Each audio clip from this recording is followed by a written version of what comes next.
분노, 공포, 흥분, 웃음, 경로는 소식을 퍼뜨리게 한다. 이것들은 우리가 뭔가를 하고 있는 것처럼 느끼게 해주지만 실제로 우리는 그저 피상적이고 완전히 무의미한 대화에 참여하고 있을 뿐이다. 사람들을 자극해서 공유하게 하는 수법을 아는 이에게 미디어 조작은 단지 포장과 표현 방식의 문제일 뿐이다. 남들에게 들려주기 좋은 이야기를 그들에게 건넨다면 누군들 그것을 거절하겠는가?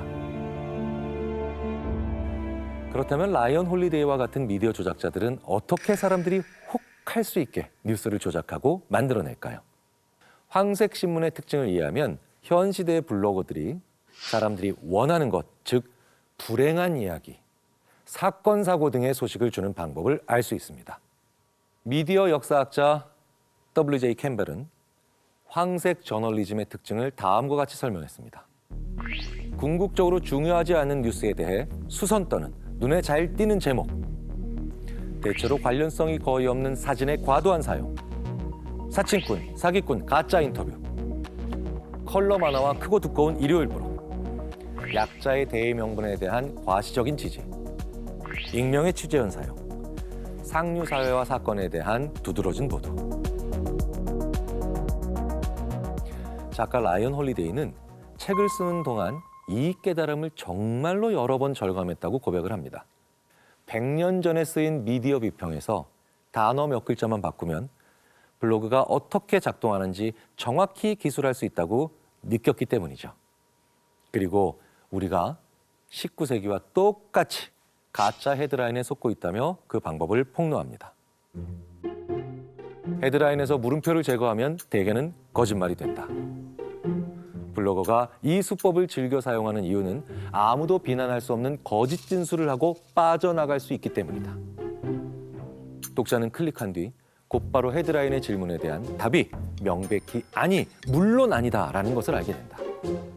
하지만 질문 형태로 제시했으므로 블로거가 잘못한 것은 아니다. 그저 질문했을 뿐이다. 글렌 백이 1990년에 어린 소녀를 강간하고 살해했는가? 물론 나는 모르지만 클릭은 얻는다. 사실 요즘 사람들은 글을 잘 읽지 않습니다. 책이건 미디어건 간에 말이죠. 인터넷 사이트가 사람들을 유혹하는 시간이 단 1초라는 통설도 있죠. 그러다 보니 기자들은 유혹적인 헤드라인으로 사람을 불러들일 수밖에 없는 것이죠. 2011년 4월 16일 뉴욕타임스 매거진에서 가장 인기 있었던 인기 기사 목록을 살펴볼까요? 앉아있는 것은 치명적 행위인가? 당신은 잠을 얼마나 적게 잘 수 있는가? 설탕은 유해한가?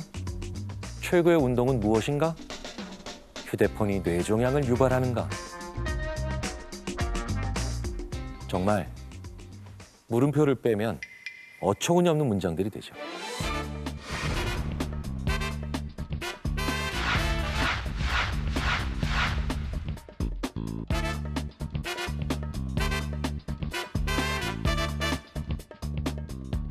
우리는 뉴스에서 이런 의문형 헤드라인들을 그런데 굉장히 흔하게 접할 수 있습니다. 블로거는 독자로 하여금 미묘하고 공정하게 기사를 읽게 하려고 헤드라인으로 장난 좀 친 것뿐이라고 할지 모릅니다. 하지만 그건 새빨간 거짓말이죠.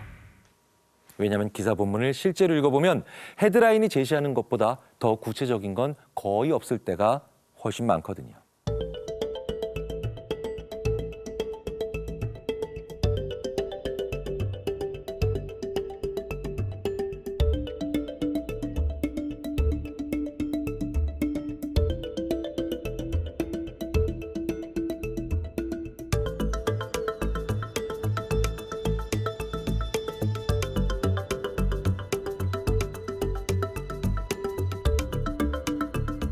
현재의 미디어는 자신을 대신해 조사를 해주고 일을 해주는 다른 누군가에게 전보다 훨씬 의존한다고 우리는 알고 있습니다.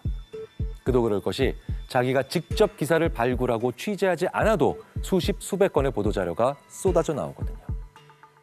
이런 상황을 가장 잘 보여주는 것이 오늘날의 과학 보도입니다.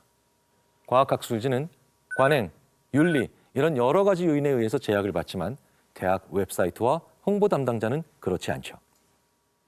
거의 날마다 기자에게 전달되는 보도자료에서 어떤 대학의 어떤 교수가 이룬 사소한 발견이 엄청나고 획기적인 발견으로 선전이 됩니다. 그리고 블로거들은 그대로 옮겨 적죠. 그래서 한 용감한 저널리스트가 최근 이 관행에 맞서서 상황이 얼마나 심각한지를 보여줬는데요. 그는 수많은 데이터를 무작위로 긁어 모아 연구를 지어낸 다음 다이어트와 초콜릿 섭취 사이의 상관관계를 찾아내고 가짜 연구를 만들어서 기념비적이지만 터무니없이 비과학적인 발견을 한번 발표해봤습니다. 초콜릿을 먹으면 체중을 줄일 수가 있다. 정말 말도 안 되게 획기적이죠? 그리고 각 블로그와 사이트에 이 연구에 대한 보도자료를 뿌립니다. 어떻게 됐을까요? 유명 블로그부터 데일리메일과 같은 뉴스 매체까지 모두가 이 뉴스를 즉각 보도했습니다.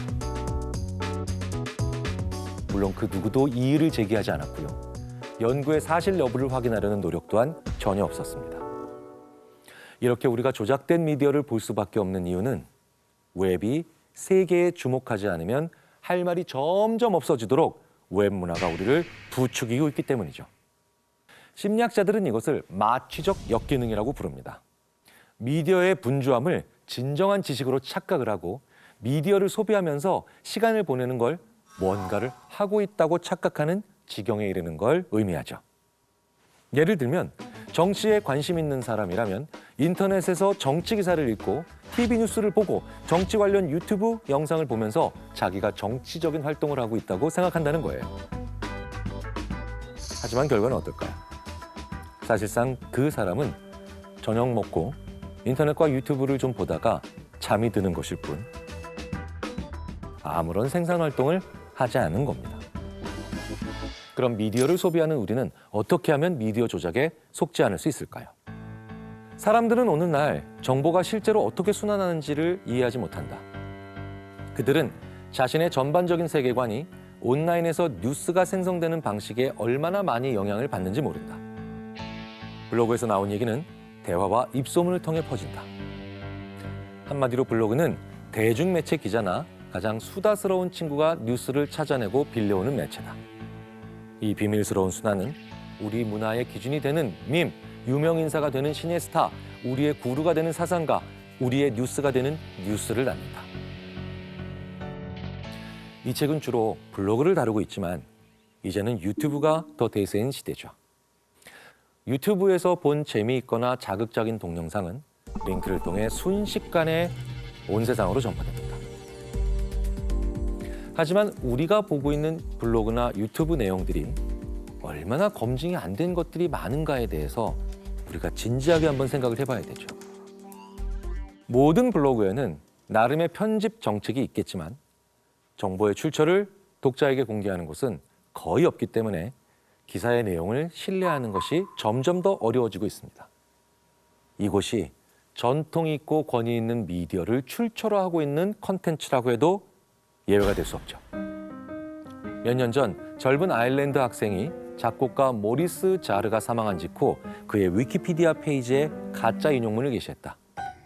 어느 시점이 되자 기자와 블로거가 인용문을 보고 그것을 기사에 사용했다. 마침내 인용문은 평판이 좋은 유명신문 가디언에 실렸다. 그렇게 인용문은 사슬을 타고 올라갔고 올라갈수록 기원은 모호해졌으며 반복될수록 더 진짜처럼 느껴졌다. 사실 이 스턴트는 그 학생이 자기 소행이라는 것을 자인한 뒤에야 발견됐다. 만일 제가 밝히지 않았다면 인용문은 제가 만들어낸 것이 아니라 모리스 자르가 한 말로 역사에 남았을 것이라고 100% 확신합니다. 이 학생이 가짜로 위키피디아에 제시한 인용문은 다음과 같습니다. 내가 죽으면 내 머릿속에서는 오직 나만이 들을 수 있는 마지막 왈츠가 연주될 것이다. 부고문에 쓰이면 딱 좋을 법한 인용문이죠. 이 가짜 인용문은 작곡가 모리스 자르에 대해 말하고자 하는 바를 너무나 완벽히 표현했기 때문에 권위 있는 신문 가디언에 실렸고 이로써 많은 링크의 출처가 되었을 겁니다. 하지만 이 부고 기사에는 문제점이 있습니다. 그 누구도 모리스 자르가 이 말을 했는지 직접 확인하지 않고 기사를 썼던 겁니다. 이는 어떤 것이 미디어에서 이의 제기 없이 충분히 게재되기만 하면 그냥 그 사실 자체로 사실이 된다는 것을 보여주는 사례라고 할 수 있습니다. 미디어 조작자들이 매번 거짓말과 가짜로만 사람을 유혹할까요? 사실 미디어 조작자들 중에는 아예 진실만을 얘기하지도 않고 아예 거짓말을 이야기하지도 않은 채 그 중간 지점에서 아슬아슬하게 줄타기를 하는 사람들이 대부분입니다. 미디어 조작자들은 조금만 더 얘기하면 이건 거짓이라는 걸 본인들 스스로도 잘 압니다. 조금만 더 가면 거짓말이라는 걸 알기 때문에 딱 그 직전까지만 가는 사람들이죠. 우리가 사는 세상에서는 가장 민감한 정보조차도 조사 없이 전달되고 진위 여부에 대한 최종 판단이 그것을 보도한 미디어나 그것을 퍼뜨린 개인이 아니라 독자에게 맡겨진다. 소셜미디어에는 편집자가 없다. 확인을 기다릴 필요가 없다. 사람들은 트윗이나 리트윗을 할 때 사실을 확인하지 않을 뿐더러 자기가 거짓말을 퍼뜨리지는 않을까 염려하지도 않는다. 이것이 현재 저널리즘이 작동하는 방식이다. 인터넷 미디어들은 인쇄 매체에 비해서 엄청난 속도 경쟁에 시달리고 있습니다.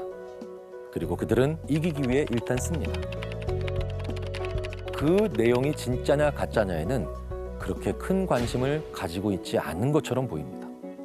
왜냐하면 인터넷 페이지의 특성상 언제든 새로 고침을 할 수 있기 때문이죠. 쉽게 정정할 수 있다고 생각하기 때문이라는 겁니다. 그렇다면 미디어 조작자들은 죄책감이 없을까요? 저자인 라이언 홀리데이는 서문에서 이 책을 쓴 이유가 사과하기 위해서가 아니라 경고하기 위해서라고 분명히 말합니다. 왜냐하면 저자인 자신만 그러는 것이 아니기 때문이죠. 나는 이 바닥을 잘 안다. 어떤 사람들은 내가 이 책에서도 거짓말을 한다고 주장하지만 내 대답은 언제나 같다. 대체 내가 왜? 내가 이 책의 초판 원고를 쓴 것은 상황이 돌아가는 꼴에 진심으로 넌더리가 났기 때문이다. 어떤 직업이나 활동이 윤리적인가를 알아보려면 더 많은 사람이 나처럼 행동한다면 세상이 어떻게 될까 하고 물으면 된다. 내 대답은 훨씬 더 나빠진다 였다. 하지만 지금의 미디어는 누구의 목소리가 더 큰지 경쟁하듯 누구를 노골적으로 조롱하고 수치심 주고 농담거리로 전락시키며 자신들의 동영상 조회수가 혹은 뉴스 조회수가 더 올라가도록 합니다. 그래서 우리에게 남은 건 질투나 조롱과 같은 것들이 왜 생기는 것일까와 이를 어떻게 하면 줄일 수 있는가에 대한 진지한 고민이죠. 그 이유는 자기 가치가 없기 때문입니다. 남의 가치로 살기 때문에 그렇죠. 그렇다면 자기 가치가 없는 사람들에게 자기 가치를 깨닫게 하려면 어떻게 해야 할까요? 이 질문은 어떻게 하면 미디어 조작자들에게 내가 그리고 우리가 속지 않고 본질을 꿰뚫어 볼 수 있을까요? 라는 질문과 일맥상통할 겁니다. 그리고 최근에 캐나다 알베르타 대학의 제니퍼 아르고 교수진이 이와 관련해서 중요한 실험 하나를 한 적이 있죠. 사람들에게 마네킹에 입혀진 옷, 가방, 그리고 기타 다른 여러 제품들에 대한 선호도를 물었습니다. 그런데요, 재미있는 현상이 나타났어요. 자기의 외모에 대한 자신감이 적정 수준으로 높은 사람들에 비해서 자기 외모에 대한 자신감이 매우 낮은 사람들은 마네킹을 통해 전시된 상품들에 대해서 굉장히 부정적인 반응을 보이더라는 겁니다. 그 이유는 뭘까요? 마네킹이 너무 멋지고 잘생겨서예요. 이 마네킹을 보면서 위축이 된 거죠. 그래서 그 마네킹을 통해 전시되는 제품들까지도 부정하고 부인하는 경향이 증가했기 때문입니다. 그런데 이 연구진이 정말로 절묘하고도 재밌는 연구를 한 것은 바로 지금부터입니다. 사람들에게 자기 가치 확인 질문을 하겠어요. 어우, 굉장히 시사상식에 밝으시네요. 혹은 운동을 잘하시는군요. 오, 그렇게 많은 지식을 가지시려면 어떻게 해야 되나요? 이런 질문을 했던 거죠. 그런데 굉장히 흥미롭게도 이 절차만으로도 외모 자신감이 낮은 사람들로 하여금 마네킹을 통해 전시된 제품들에 대한 부정적 평가를 줄일 수 있었습니다. 왜냐하면 나의 중요한 정신적 가치 혹은 본질적 가치를 한번 생각해 볼 기회를 가졌기 때문이죠. 사람들이 제품을 부정적으로 평가한 건 엉뚱하게도 마네킹 때문입니다. 이는 아마도 우리 사회의 셀럽이나 아니면 정치인이나 그 대상에 대한 질투와 열등감이 전혀 무관한 다른 것에도 얼마든지 전염이 되죠. 그런데 외모 자존감이 떨어지는 사람들일수록 마네킹을 통한 제품들의 부정적 평가를 하지 않는 경우가 또 하나 있었습니다. 자기 가치를 제시하고 확인하는 그런 과정이 없었는데도 마네킹을 통한 제품들을 싫어하지 않고 괜찮네 라고 하는 경우가 있더라는 거예요. 뭔지 아십니까? 마네킹의 얼굴이나 머리카락 혹은 머리를 아예 제거해버린 겁니다. 이렇게 마네킹의 모습을 밋밋하게 만들거나 아니면 무언가 중요한 게 제거되고 훼손한 경우에 대해서는 제품에 대한 질투심을 느끼지 않았다는 거예요. 그런데 그게 우리가 지금 미디어에서 하고 있는 일들이 아닌가 싶습니다. 조작을 해서 말이죠. 분노를 자극해서 조롱과 수치를 안겨준다든가 그러면서 상대방의 장점을 보지 않고 상대방이 안 되도록 끌어내리기만 하는 것을 원하는 건 아닐까요? 이건 전반적으로 봤을 때 다 질투죠. 이 질투가 만연한 사회라면 바로 자기 가치에 대한 생각이 없다는 겁니다. 이 질투와 조롱 그리고 이 둘을 섞은 분노 이런 것들이 심한 사회는 어떤 사회일까요? 한국 사회입니다. 즐거움은 별로 없는데 동질감은 정말 강하죠. 그러니까 너나 나나 거기서 거기야 그러면서도 우리는 계속 누군가에게 비교당하고 있죠. 우리는 이 세 가지를 모두 해결해야만 즐겁고 행복한 사회가 될 수 있습니다. 즐거움을 만들어내고 다양성을 인정하고 궁극적으로 서로를 비교하지 않는 사회로 가야 된다는 거죠. 그런 다음에 자기 가치를 알아야겠죠. 굉장히 많은 사람들이 먼 데를 봤을 때 오히려 자기가 누군지 알게 되죠. 자기랑 비슷한 사람들만 봐서는 자기가 누군지를 알기가 좀처럼 쉽지 않습니다. 왜 여행을 가려고 하는지 아세요? 내가 누군지 알기 위해서죠. 정말 나랑 많이 이질적인 사람들을 보면서 아, 나는 이런 사람이구나 라는 걸 더 잘 느낄 수 있거든요. 그래야 자기 가치를 깨닫게 됩니다. 좁은 미디어 세상에서 벗어나서 생생히 살아 숨쉬는 실제 현장, 그리고 더 넓은 세계를 바라보시길 바랍니다. 그리고 자기 가치를 찾고 미디어가 우리에게 말하는 것이 무엇인지 본질을 꿰뚫어 보시기를 바랍니다. 애석하게도 사고 과정에는 이런 함정들이 곳곳에 숨어 있다. 게다가 이 대부분 합리적인 사고방식처럼 보인다는 것이 문제다. 교묘하게 인지적 착각을 유도하는 것을 프레이밍 효과라고 하는데 정보를 긍정적으로 해석하는지 부정적으로 해석하는지에 따라 선택에 영향을 미치는 인지적 편견을 가리킨다. 시장에서 쇼핑할 때를 한번 생각해 보세요. 지방 함유량 20%라고 적힌 요구르트보다는 지방 함유량 80% 감소라고 적힌 요구르트에 더 쉽게 현혹되어 이걸 쇼핑카트에 넣지 않겠습니까? 내가 합리적인 소비 생활을 하고 있구나라고 심지어 착각하면서 말이죠. 사실 똑같은 얘기인데요. 이렇게 어떤 사안이 제시되는 방법에 따라 동일한 사안이라고 해도 그에 관련된 사람들의 해석이나 의사결정이 달라지는 인식의 왜곡 현상을 모두 합쳐 프레이밍 효과라고 통칭합니다. 같은 문제인데 프레임이 바뀌면서 사람들의 선택이 바뀐다는 거예요. 그런데 저자가 이 프레이밍의 효과를 가지고 이 책에서 얘기하고 싶은 건 우리가 멍청해서 개소리에 당하는 게 아니라 즉 인간의 본성 때문이라는 겁니다. 우리는 합리적으로 선택한다고 착각할 뿐이라는 거죠. 이처럼 개소리는 사람들의 사고를 불완전한 정보에 집중시키거나 실제로 존재하지 않는 것에 집중시켜 기만적인 인지적 착각을 일으키는 겁니다. 그래서 우리가 개소리에 혹하게 되는 거고요. 기분은 타인의 개소리를 믿거나 믿지 않을 가능성을 얼마나 좌우할까? 사람들은 정보에 대한 감정적 반응에 근거해 정보의 정확성을 평가하는 경향을 보인다. 또한 사람들은 결정의 결과에 대한 감정적 반응을 근거로 결정이 옳은지 틀린지 인식하는 경향이 있다.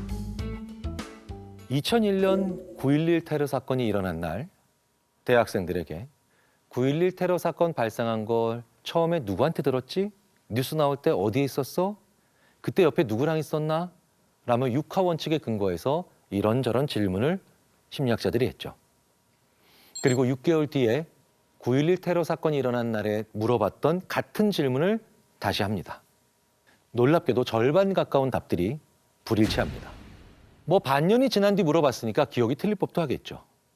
그런데 여기서 놀라운 건 학생들 대부분이 자기 기억이 100% 맞다고 우기기 시작하고요. 심지어는 보여줘도 인정을 하지 않는 경우도 있습니다. 왜 그러는 걸까요?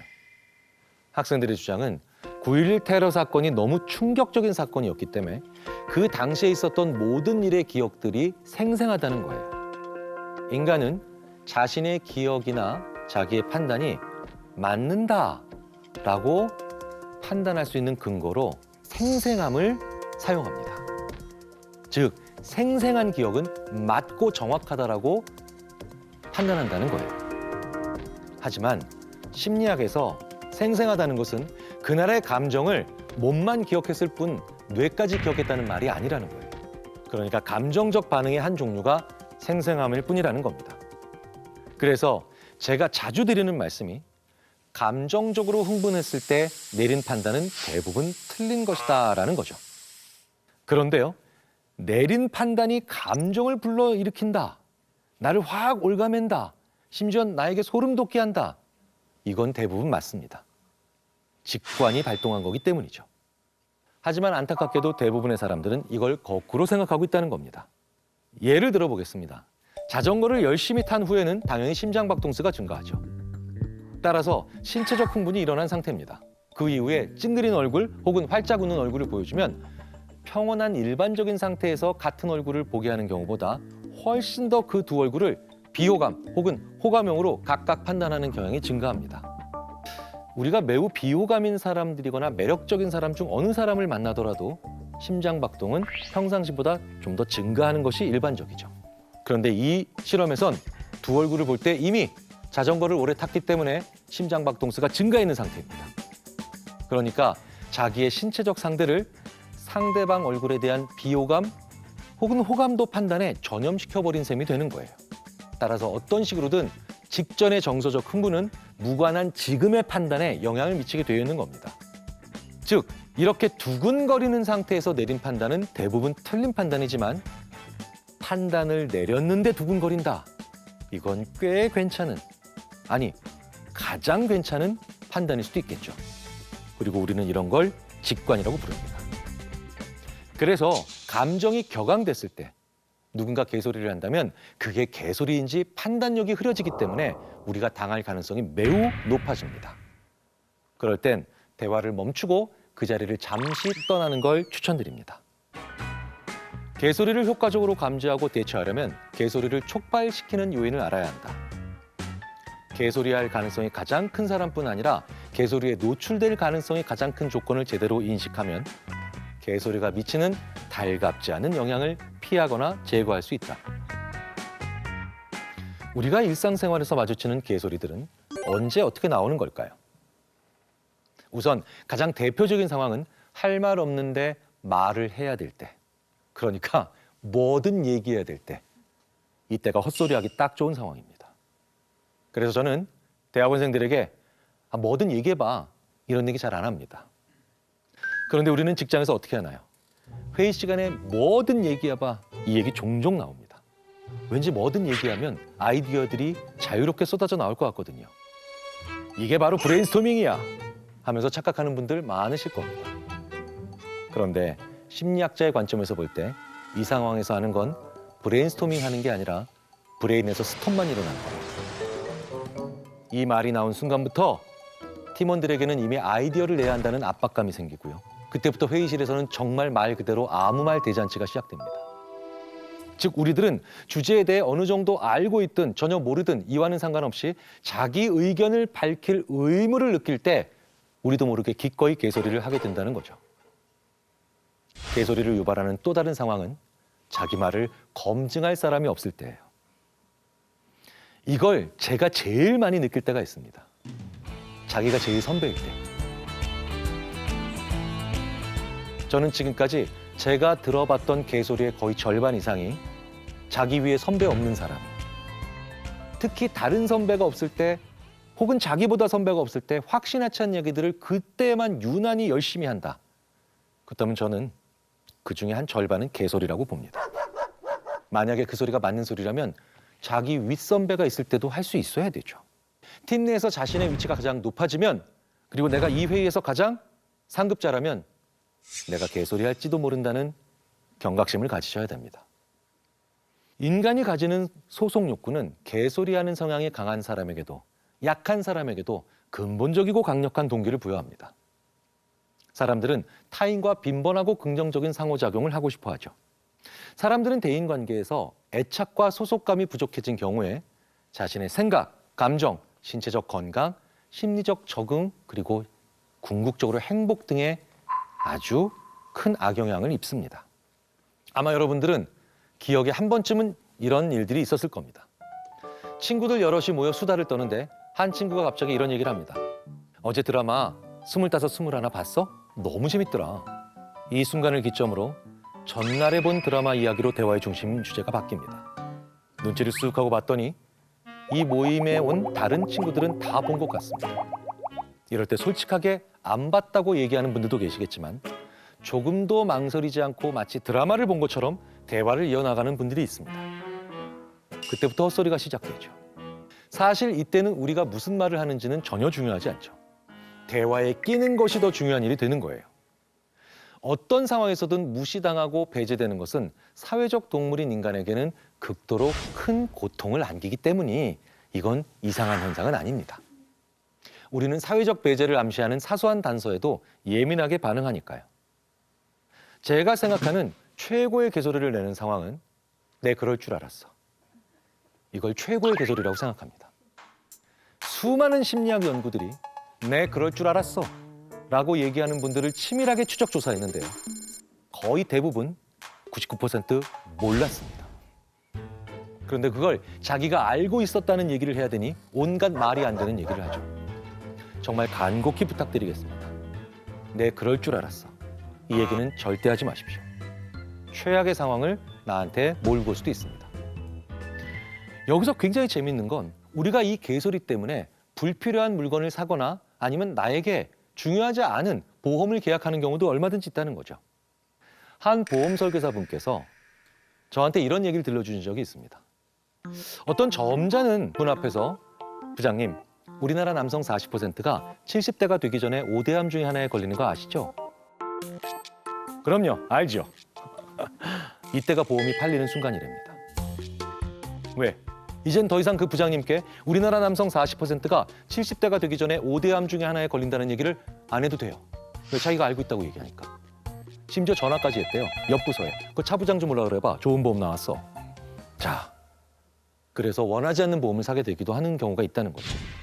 나를 지킬 수 없다는 겁니다. 잘 생각해 보십시오. 그런데 우리가 가장 속이기 쉬운 사람, 가장 가르쳐주기 싫은 사람, 가장 돕기 싫은 사람 중에 하나가 바로 뭐냐? 내가 봤을 땐 분명히 모르는데, 뻔히 내가 모르는 걸 아는데 아는 척하는 사람들이죠. 그래서 저 자신도 그렇지만 제 제자들이나 후배들께 저는 꼭 이런 얘기를 합니다. 모르는 걸 흔쾌히 인정하라. 그래야만 너에게 정보가 집중된다. 수많은 중요한 정보를 나한테 오게 하고 싶다. 그렇다면 잠시 수치스럽거나 민망하시더라도 혹은 곤욕스러우시더라도 모른다는 건 솔직히 모른다고 얘기를 하셔야 됩니다.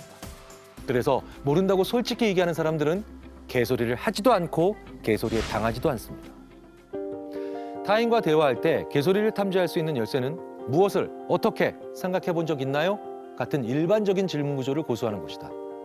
무슨 뜻이죠? 혹은 정확히 무슨 말씀을 하시는 거죠? 라고 물으면 개소리를 하는 사람에게 그렇게 주장하는 근거를 밝히고 타당하지 않은 부분들을 해명할 기회를 제공하는 셈이 된다. 저자는 개소리를 탐지하는 방법 중 하나로 왜 대신 어떻게 이걸 물어보라고 말합니다.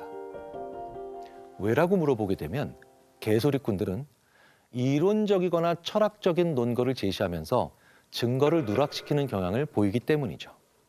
따라서 어떻게 그런 결론에 도달했는지 묻는 편이 항상 더 바람직하다고 저자는 주장합니다. 어떻게 그렇게 믿게 되었는지, 어떻게 그런 주장을 하게 되었는지 이런 질문에 대답하기 위해 개소리꾼들은 자신의 주장을 뒷받침할 증거를 끌어모으려는 동기를 갖습니다. 하지만 근거를 명확히 밝혀달라고 요청했을 때 대답으로 훨씬 더 심한 개소리를 듣더라도 놀라지 마십시오. 사람들이 품는 신념의 토대는 대개 인신론적 근거나 경험적 근거보다는 도덕이나 동기부여 같은 이유이기 때문이죠. 그래서 저자는 다음과 같이 질문하라 말합니다. 나는 매우 흥미롭게 생각하고 있어요. 다만 당신의 생각을 명쾌하게 이해하고 싶습니다. 근데 이건 미국의 관점에서 본 개소리 탐지법이고요. 저는 우리나라 관점에서 다시 한번 생각해 봤습니다. 우리 사회는 과거에 오히려 왜가 아닌 어떻게를 계속해서 고민하게 만드는 사회였죠. 이제 막 전쟁의 포화 속에서 걸음마를 뛰고 그리고 계속해서 성장을 추구해야 되는 1950년대부터 70년대까지의 한국 사회에서는 오히려 어떻게만 생각했었습니다. 이때는 오히려 그거 왜 하는 걸까요? 이 일을 왜 우리가 추구할까요? 이런 왜라는 질문을 하면 안 됐습니다. 입 다물고 어떻게만 생각했던 시기죠. 그런데 계속 이렇게 어떻게만 묻고 답하니까 80년대부터 우리는 우리가 창의성이나 혁신성이 떨어지고 있구나 이런 자각을 하기 시작했죠. 그래서 어느 순간부터 왜를 물어보기 시작했습니다. 바람직한 변화입니다. 그런데 우리가 그렇게 왜를 물어보기 시작한 지 이제 한 20년에서 30년 정도 됐죠. 제가 아는 한 회장님도 끊임없이 회의 때마다 90년대와 2000년대 매번 우리 이거 왜 하는 거야? 그거 왜 하는 거지? 이 사업 왜 추진하는 거야? 끝없이 왜를 물어보셨다고 합니다. 이건 절대 개소리가 아니죠. 우리가 자꾸 발상의 전환을 하고 계속해서 창의적이고 혁신적이기 위해서 하시는 질문이었습니다. 실제로 그 회장님은 그래서 별명이 외돌이였다라고 합니다. 그리고 그 회사의 전성기를 화려하게 이끄셨죠. 하지만 모든 건 장점이 있으면 단점도 있기 마련이죠. 이 왜라는 질문을 하는 이유는 좀 더 근본적인 고민을 하게 만들기 위해서죠. 그런데 근본적으로 이상한 대답을 하는 인간들이 생겨나기 시작합니다. 어쨌든 왜에 대한 대답을 하는 거긴 한데 이렇게 탄생한 변태적인 창의성이 바로 개소리입니다. 그래서 그 개소리를 다시 분산하기 위해 저자는 어떻게를 다시 물어봐라 라는 얘기를 한다는 거죠. 그렇다면 왜와 어떻게가 모두 적정하게 좋은 비율로 공존하는 사회, 그리고 이 모두를 서로가 물어봐 줄 수 있는 사회가 좋은 사회가 되고 건강한 조직이 되겠죠. 실제로 창의적이고 혁신적인 제품이 하나 나올 때는 그 전에 왜, 그리고 어떻게가 모두 대답이 되는 그런 경우에만 가능합니다. 왜를 통해 혁신적인 아이디어나 창의적인 아이디어가 나오고요. 그리고 어떻게를 통해서 그게 실현 가능성이 있는지가 검증이 되니까요. 그렇기 때문에 우리나라에서는 이 왜와 어떻게를 모두 잘 공존시켜 물어봐야 합니다. 의외로 개소리를 탐지하는 아주 간단한 방법이 하나 있다는 겁니다. 더 쉽게 설명해달라고 하면 된다는 거죠. 제가 이해를 잘 못해서 그러는데요. 좀 더 쉽게 설명을 해주시겠습니까? 이러면 개소리를 하는 사람들은 굉장히 당혹한 순간을 맞이하게 됩니다. 그리고 스스로 더 자승자박하게 되죠. 그리고 개소리하는 상대방을 아주 절묘하게 함정에 빠지게 만들 수 있다는 겁니다. 잘 생각해 보세요. 좋은 게 좋은 거야 라고 하는 이 개소리에 그게 무슨 뜻인가요? 다시 한번 좀 쉽게 설명해 주세요 라고 하면 개소리쟁이는 동어 반복을 합니다. 좋은 게 좋은 거라니까. 보통 근거가 없는 말이나 말도 안 되는 이야기들은 그 말을 좀 더 쉽게 풀어달라고 할 때 똑같은 말이 반복됩니다. 하지만 제대로 된 생각이나 쓸모 있는 생각 혹은 근거가 타당한 생각일수록 대상이 바뀌면 설명 방식도 바뀔 수 있습니다. 그런데 대상이 달라져도 설명 방식이 전혀 안 바뀐다? 그게 개소리입니다. 개소리꾼이 친근하고 호감 가는 사람이라면 개소리를 탐지하고 배척하기가 훨씬 힘들다. 개소리를 탐지하려면 평가를 해야 하는데 친구를 정확하게 평가하기란 쉽지 않기 때문이다. 친구에게 개소리를 들으면 이해가 충돌하기는 하지만 그래도 개소리는 개소리다. 이 사람의 말이 개소리인지 아닌지 검증하는 건 쉽지 않습니다. 그런데 그 개소리하는 사람이 나와 친분이 있는 사람이다? 그러면 더 힘들어지죠. 그럴 때는 어떻게 하는 게 좋을까요? 셰릴 샌더버그는 CEO인 마크 주커버그가 무엇을 잘하는 사람인지 묻는 질문에 다음과 같이 대답을 한 걸로 유명하죠. 당신이 마크에게 무언가를 말하고 있을 때 마크는 당신이 이야기하는 것만을 단순히 듣는 것이 아닙니다. 그는 당신이 말하지 않는 것에도 큰 관심을 가지고 있죠. 우리는 보통 누군가 와서 열심히 어떤 사업을 하자고 얘기할 때 그 사람이 얘기한 게 어떤 내용인지 계속 그 내용의 진위를 판단하려고 하고 그리고 그 내용을 평가하려고 하죠. 그런데 마크 zuckerberg는 참으로 재미있게도 그리고 영리하게도 상대방이 무엇을 얘기하지 않았는가를 그렇게 잘 본다는 겁니다. 이게 무슨 얘기냐면요. 상대방의 말이 개소리인지 아닌지를 보려면 무엇이 없는지를 봐야 한다는 겁니다. 물론 우리는 그걸 잘 하지 않는다는 거고요. 이걸 심리학자들은 Psychology and Nothing이라고 부르고요. 한 유명한 논문의 제목입니다. 얼마 전 사망한 엘리엇 헐스트라고 하는 아주 유명한 연구자의 이야기죠. 자, 여러분 앞에 버스 한 대가 있습니다. 이 버스가 왼쪽으로 갈까요? 오른쪽으로 갈까요? 이 질문에 모르겠어. 확실한 표시가 잘 없어. 잘 모르겠는데 이런 대답을 많이 하실 겁니다. 하지만 이 버스는 무조건 왼쪽으로 가야 합니다. 왜냐고요? 내리는 문이 없잖아요. 지금 내가 보는 쪽에서 내리는 문이 없잖아요. 그럼 반대편에 있겠죠. 무엇이 없는가를 보면 그 문제를 이해하거나 예측하거나 심지어 해결할 수 있는 게 가능하다는 겁니다. 우리는 그럼에도 불구하고 무엇이 있는가만 보니까 이 문제를 해결을 못했던 겁니다.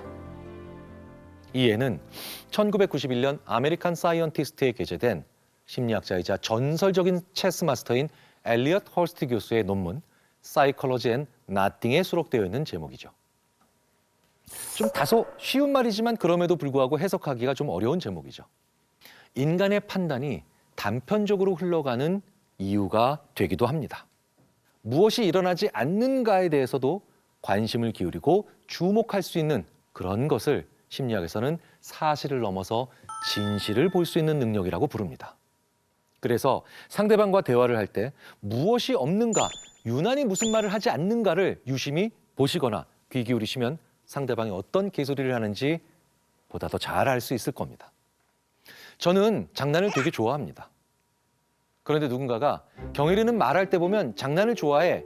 친구들이랑 있을 때 장난 많이 쳐. 라고 얘기하면 그건 저에 대해서 반밖에 모르고 하는 얘기입니다. 그런데 어떤 친구가 저한테 이렇게 얘기하더군요. 경일아, 너는 대화할 때 장난을 정말 많이 치는데 절대로 안 하는 게 있더라? 상대방한테 무안 주는 건 절대로 안 해. 예, 왜 그럴까요? 제가 대화할 때 상대방이 나에게 무안 주는 행동을 참으로 싫어하거든요. 그렇다면 경일이는 사람한테 무안 주는 짓은 절대 안 해. 여기까지 판단할 수 있다면 저에 대해서 훨씬 더 잘 대할 수 있겠죠. 그 사람은 무엇만큼은 반드시 한다. 이거에 더해서 그 사람은 무엇만큼은 절대 하지 않는다. 이 둘을 합쳐야 그 사람의 제대로 된 전체 모습을 볼 수 있다는 겁니다. 그 사람이 끈질기게 하지 않는 걸 지켜볼 수 있는 지혜를 키워서 주위에 있는 수많은 개소리꾼들이 무엇을 절대 하지 않는가를 오늘부터 천천히 한번 살펴보시는 건 어떨까요?